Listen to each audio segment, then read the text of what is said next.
Yeah, fuck you, New York Predator Department. Right? When I unlocked my phone, they started using the sirens. And again, as I pressed the record button, they started using the sirens again. Right? So I already show you guys what it is that they do. On top of that, too, the manipulation of the public's mind to engage in psychological harassment, which is psychological torture in itself. And they think that they're going to get away with it because, again, the public is so dumbed down, and particularly with religion. I keep telling you, this so-called new religious movement, they are dangerous, not only to themselves but to society.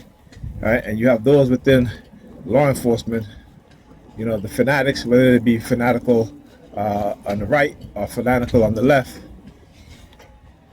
They're both a threat to public safety, national security. They're a threat to the Constitution, to our rights as citizens. And as long as we keep falling down these religious dogma, we're going to end up in a whole bunch of mess. All right, it's going to lead to an all-out war for people who love to talk about peace and all of this bullshit.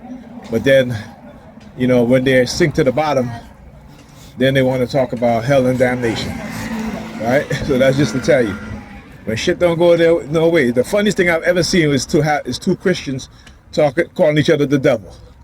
I talk about my God has blessed me, and the other one, but my God has favored me, and you're the devil, and calling each other the devil, but they're Christians, right? So again, understand the shit that they're doing, right? Understand that indoctrination, brainwashing, it leads to a confused mind, particularly when they've been brought up on lies with religion. And they're gonna hate me for it, which is okay. I do what I do not for likes or anything like that, but to speak the truth and let people be aware of the evil that these people are doing, right? And how they will manipulate you and how they will use themselves, each other, their children, in order to engage in what they will consider to be taken down of those within the society who don't believe in their religion, right? And particularly the conscious community.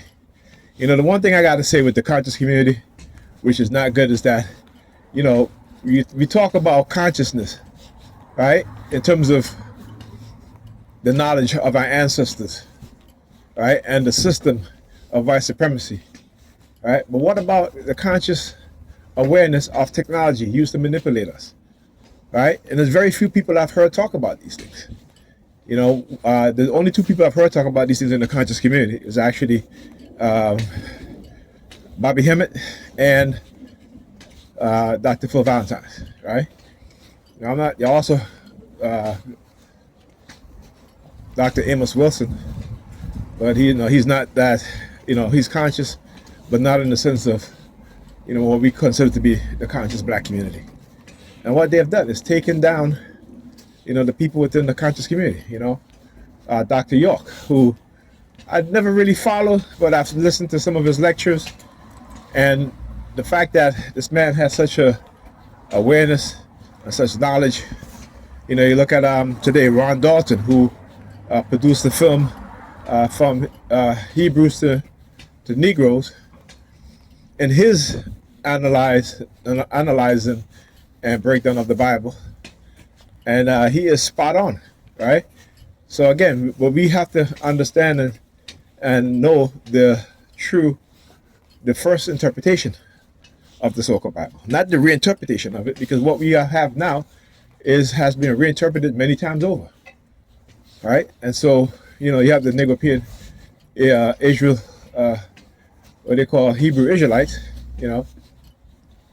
who really, again, instead of also studying history, they just use the Bible as a tool because, whenever you have people who are oppressed, right, and in a downtrodden state, it comes the creation that comes the creation of many different personalities, which the white supremacists know, because they are engineering these things.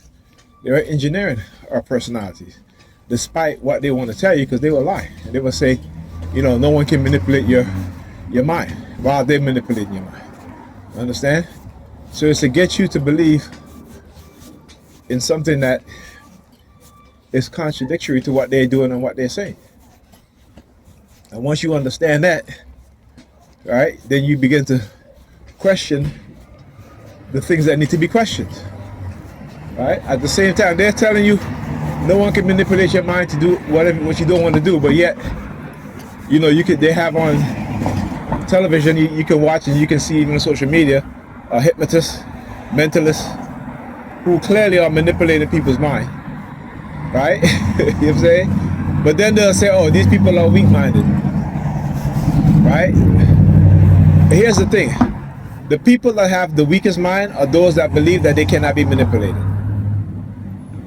Those are the people that have the weakest mind. The people that have the strongest minds know that they can be manipulated, can admit to being manipulated, but what do? What do? They go and they learn how not to be manipulated. They go and they learn the tactics, the methods of psychological manipulation.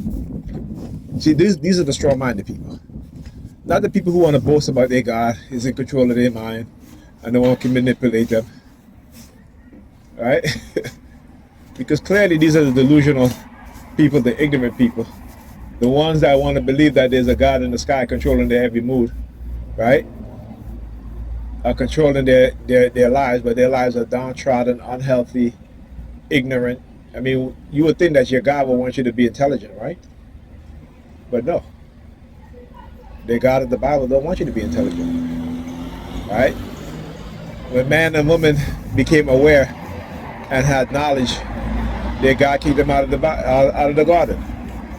When men built towers to reach the sky, what did God say? Let us go and confuse them, change their languages. There you go.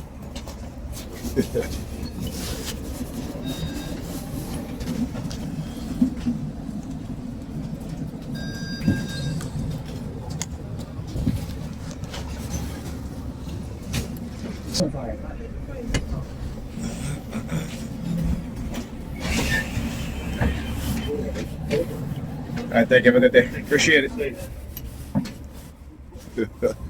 Uh-oh. Every time I walk past this damn tree here, that's what happens when you're tall. When you're a tall dude, you gotta be careful. All right. Anyway, so you guys heard me recording on the bus, and you know she came in and got on the bus and talked about and all of a sudden she's on her phone, talk about that's crazy talk. That's crazy talk. They don't understand that they will never deter me. You know, because the only people talking crazy is them, right? Everything I speak about is the truth, but they'll call that crazy. That's to let you know, right? So when I talk about white people transferring $124 trillion to their descendants, right?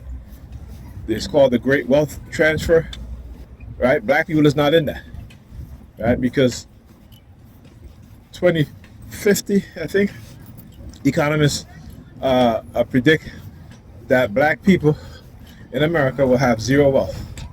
Zero wealth, right? As a group of people, right? Zero wealth. And by the year 2035, as Dr. Claude Anderson has been predicted for decades, black people will be the fourth most populous people in America, severely diluting the whatever little black political power black people have, right? We will no longer have that. All right. And again, these are not prophesizing. These are predictions based on immigration patterns. Look, RWH 3207, Georgia. So who just called me today? My ex from Georgia. Hilarious. Hilarious. Look at how they park. Right? Look. Can't even go that way. Look at how they park. Ridiculous. All right. Oh, look, now you got out your car, man? Look at that. Look. I want you to understand how they move. Like, now she got out her car. All I seen is she's been sitting there. All right, she's been sitting there from the time I was about a couple feet away. They all been sitting there all in their car. All right. But she gets out of her car. As soon as I walk up here. Again, these things are not coincidence. These are based on patterns of movements, right? Synchronized movements. Look her looking over here. Look. She looking. Look, she looking hard. She mad. She mad. Like, why is she mad? Because I was on the look. Because I was on the phone with my friend talking about how these black women, how they're so overweight and out of shape, right? But then they're wondering why their men are cheating on them, or they're wondering why their men won't marry them, or why their men won't commit to them, right? It is because what? It is because what? It is because of their refusal.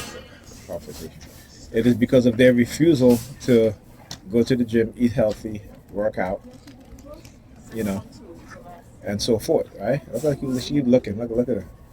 You can always tell the nigger they weaponize them, right? They get angry for no reason, right? The little kid sticking his tongue out, right? They get angry for no reason because of what they've been told. If a person could tell you who your enemies is, then and you follow that person, then you're the idiot. Then you're the fool.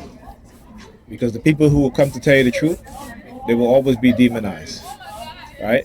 They will always be attacked because they don't want those that in power or in certain positions within the society don't want the truth to be told. Okay? So, so when they're standing there like, hey, and they get, what you get mad at? You should take the time to go to the gym and work out. That's what you should do. Don't be out here engaging in foolishness.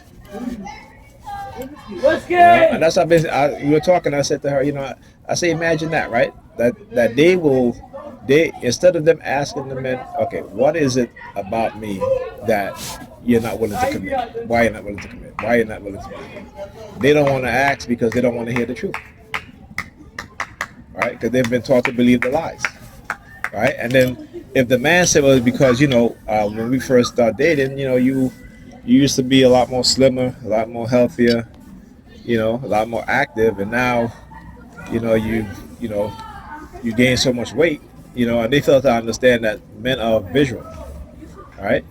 And so their comeback will always be like, well, you're not making six figures, or we don't live in a big house, we drive a Mercedes. It's always some material shit they always throw in our face, right? Because it shows you that what the white supremacists have done into their mind is create the very same Jezebel that they describe in the Bible. The woman in the Bible who they call Jezebel, that is the personality and the sexual conditioning of our women, right? That they think that they're now like men, right? Hypersexual, don't want to listen, but then they'll tell you that they believe in God, and the Bible is God's word. But when it comes to the hierarchy of biblical, of the biblical hierarchical system, which is God and Jesus, right? The man, the woman, and the child, they don't agree with that. So they will always pick and choose what they choose to believe. Okay, understand that. That's their mindset. But that's Christianity. This is why you have so many different denominations, because they pick and choose whatever it is that they want to believe in and discard the rest. You don't see that in any other belief system. You don't see that in Judaism. You don't see that in Islam. But you see it in Christianity. Whether they call themselves Baptist, Evangelical, Seventh-day Adventist, whatever denomination they want to call themselves, Catholic, Anglican, what have you. That's what they do. They pick and choose whatever it is that they want to believe in. Right? And so when you have common sense and you have knowledge, you begin to see the foolishness and the ridiculousness of their belief system, right? So yeah. All right, there you go. Anyhow, talk to you guys in a minute.